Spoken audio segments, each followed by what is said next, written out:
मुंबई पुणे एक्सप्रेसवेवर आज पहाटे भीषण अपघात झाला असून ट्रकमधील क्लीनर हा टायरमधील हवा चेक करण्यासाठी खाली उतरला असताना पाठीमागून भरधाव वेगात येणाऱ्या ट्रेलरने त्याला जोरदार धडक दिली।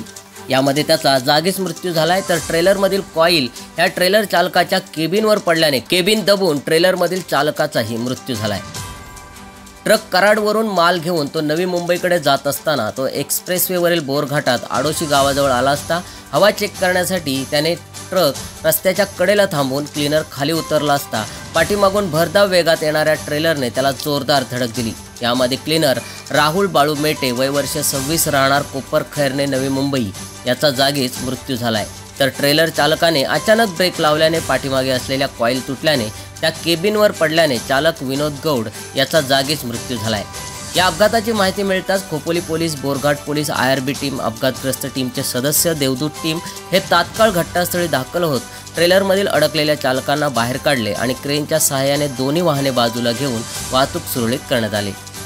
सम्राट मराठी लाईव्हसाठी दत्तात्रय शेडगेसह ब्युरो रिपोर्ट, खोपोली।